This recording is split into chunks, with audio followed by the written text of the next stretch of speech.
बाथरूममध्ये चक्कर येऊन पडल्याने वृद्धाचा मृत्यू. बाथरूममध्ये चक्कर येऊन पडल्यानं गंभीर जखमी झालेल्या एका 65 वर्षीय वृद्धाचा उपचारादरम्यान मृत्यू झाल्याची घटना समोर आली आहे. झनीराम पत्तूजी वाकले, राहणार गिधाडी, तालुका गोरेगाव. मिळालेल्या माहितीनुसार ही घटना 11 मे 2026 रोजी सकाळी 8 वाजताच्या सुमारास घडली. झनीराम वाकले हे घरी संडासला गेले असता त्यांना अचानक चक्कर आली आणि ते खाली पडले. या अपघातात त्यांच्या मानेला गंभीर दुखापत झाली होती.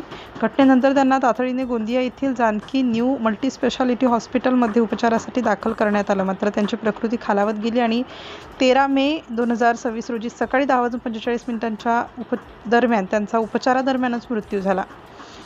या प्रकरणी जानकी हॉस्पिटलच्या डॉक्टरांनी दिलेल्या माहितीवरून गोरेगाव पोलीस ठाण्यात कलम 194 भारतीय न्याय संहिता 2023 अन्वये आकस्मिक मृत्यूची मर्ग नोंद करण्यात आली. गोरेगाव पोलीस ठाण्याचे प्रभारी अधिकारी पोलीस निरीक्षक चंद्रकांत काळे यांच्या मार्गदर्शनाखाली पोलीस हवालदार दिनेश कुरसुंगे या प्रकरणाचा अधिक तपास करीत आहेत. सिटी इंडिया न्यूजसाठी गोंदिया जिल्हा उपसंपादक अनिल ढोलवार.